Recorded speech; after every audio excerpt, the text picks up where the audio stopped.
Kata Nabi SAW, termasuk orang, makna hadisnya termasuk orang yang disegerakan siksaannya atau orang yang buruk di sisi Allah. Orang yang terang-terangan dalam berbuat dosa. Lalu kata Nabi SAW, dan termasuk terang-terangan dalam berbuat dosa adalah menceritakan apa yang sudah dia lakukan. Jangan ceritakan, tutupi. Pernah saya jelaskan bahkan dalam masalah rumah tangga pun, tidak usah antum sebagai suami tanya atau sebagai istri nanya, dulu masa lalunya gimana, cerita dong. Terus kalau dia bilang, iya saya pernah pacaran sama 100 orang, gimana? Antum gak bisa tidur malam itu. Untuk ini orang sekarang depan mata saya, ini istri saya, ini suami saya. Udah selesai ini loh sekarang. Nikmatin saja. Tugas antum jadi suami, antum dan jadi istri, itu hanya sampai ajal datang. Selebihnya gak ada urusan kita. Kan begitu. Ibnu Qayyim rahimahullah berkata, dalam buku beliau yang masyhur Ad-Da' wad-Dawa di halaman 70 ya. Kurang lebih terjemahannya, jika dosa semakin bertambah, maka akan menutupi hati pemiliknya. Jadi kalau dosa itu dia buat nih, kemudian dia ridho, dia ulangi lagi, dia nikmati dosa itu. Akhirnya dia tidak sadar sebenarnya. Ingat hadis pekan lalu kita sempat bahas yang kata Nabi SAW, kalau orang berbuat dosa akan ada titik dalam hati, titik hitam. Dan kalau dia ulangi lagi akan sama. Terus sampai menutupi semua hatinya dan hatinya bisa lebih keras daripada batu nanti. Susah, peringatan sekuat apapun datang ke hadapan dia tidak ada gunanya. Mau gempa bumi, mau bencana, mau tabrakan temannya depan matanya, kepalanya pecah pun dia tidak sadar. Tapi orang subhanallah yang hatinya bersih, penuh dengan keimanan, selalu bertobat kembali kepada Allah. Sedikit saja peringatan Allah sudah langsung mereka kembali kepada Allah subhanahu wa ta'ala. Nabi Daud alaihissalam cuma Allah uji dia dengan dilempar bangkai depan matanya.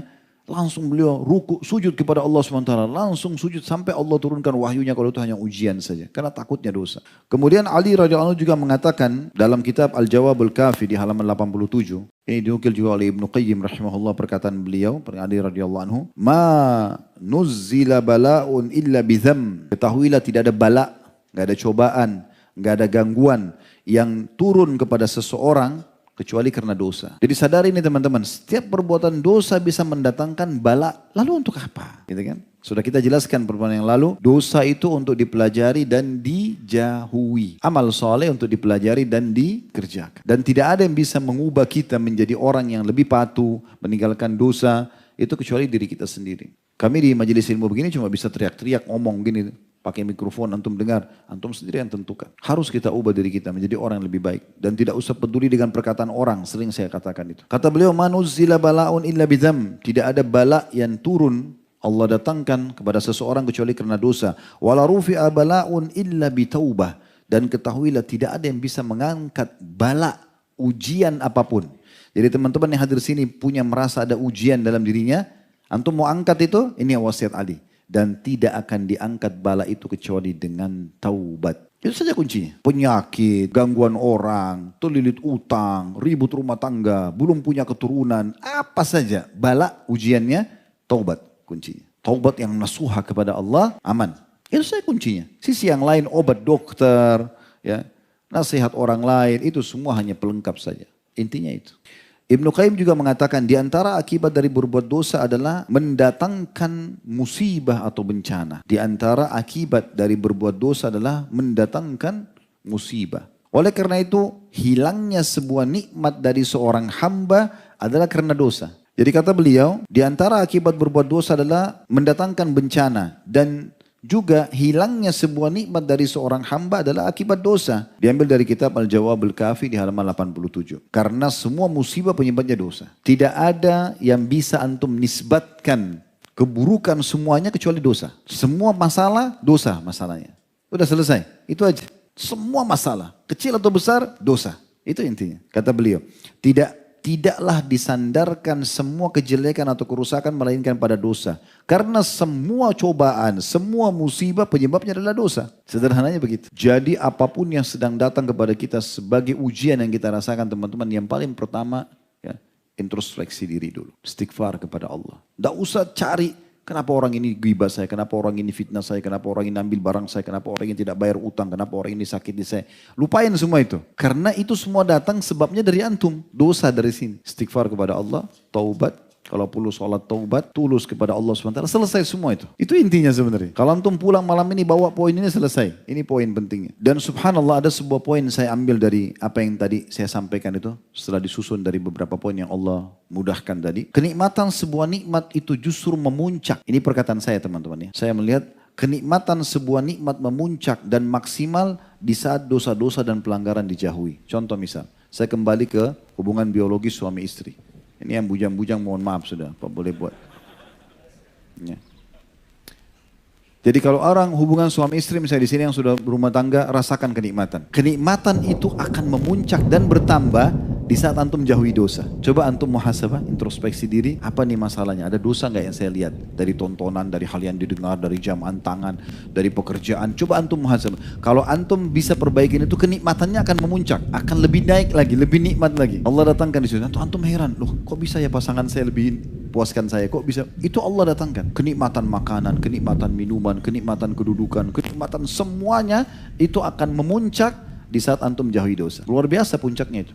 Bahkan banyak mara bahaya, berapa banyak mara bahaya yang diselamatkan darinya seseorang justru karena dia menjauhkan diri dari dosa-dosa itu. Baik, ada hal yang saya ingin tambahkan teman-teman sekalian dalam hal ini. Ada hadis Al-Ursh atau Al-Urs ya, bin Amir Al-Kindi radhiyallahu anhum. Beliau menyampaikan dari Nabi SAW, hadis ini diriwayatkan oleh Abu Daud dan juga disahihkan oleh Syalbani dalam Sahih Abu Daud ya. Kata Nabi SAW, jika diketahui ada suatu dosa, perbuatan dosa di satu wilayah di muka bumi ini, orang yang hadir di tempat tersebut namun dia memungkirinya, dia nggak suka antum lewat satu tempat maksiat, semoga Allah hilangkan kemaksiatan, antum mungkiri misalnya dalam hati saja. Dan kita tidak punya kekuatan tangan, tidak bisa nasihat, dalam hati saja. Dan saya yakin teman-teman sekian masya Allah berapa ribu orang hadir ini, kalau kita semuanya melewatin satu tempat kemungkaran dan kita semuanya sepakat dengan doa saja, ya Allah hilangkan kemungkaran ini, satu orang diijabah sudah selesai sebenarnya. Dan itu sudah cukup kita lepas dari hisab Allah SWT hari kiamat. Kata Nabi SAW, saya ulangi, jika diketahui ada suatu perbuatan dosa di satu tempat, orang yang hadir di tempat tersebut namun ia membenci perbuatan dosa tadi, dalam riwayat lain ia memungkiri perbuatan dosa itu,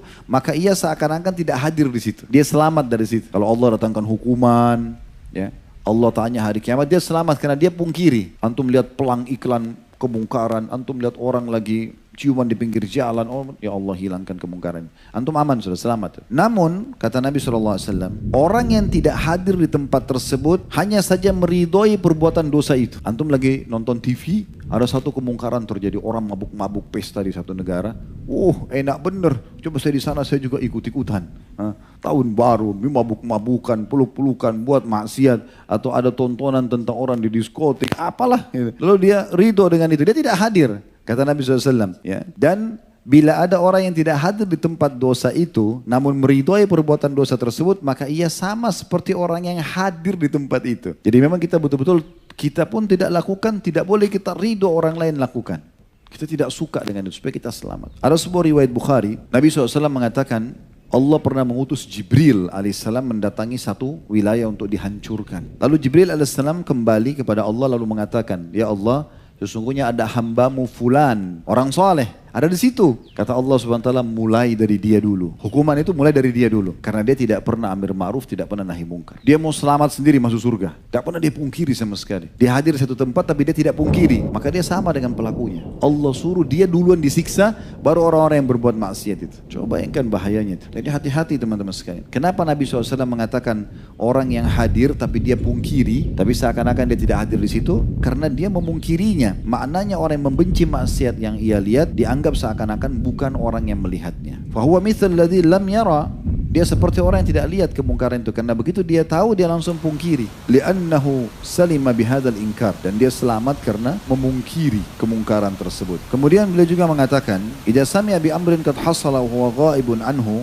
Jika seorang mendengarkan suatu perkara maksiat yang telah terjadi, walakinnahu a'jabahu kana kaman syahidah, tapi dia kagum dengan maksiat itu, maka sama dengan orang yang melihatnya, menyaksikannya. Li'annahu radiya bil amr munkar, karena dia ridho dengan perbuatan mungkar itu. Wa radiya bil amr muharram, dan dia ridho dengan perbuatan yang telah Allah haramkan. Fahuwa bihadzal ridha wa bihadzal farah was surur, maka dia dengan keridhoannya itu dan kegembiraannya itu, lihusulihi ragma gaibati kalladhi hadara au syahid. Dengan kegembiraannya itu, dengan keridhoannya itu, ya, yang dia rasakan, yang dia pertahankan, maka walaupun dia tidak hadir di situ, sama saja kalau dia sedang hadir. Maka ini poin penting sekali untuk digarisbawahi.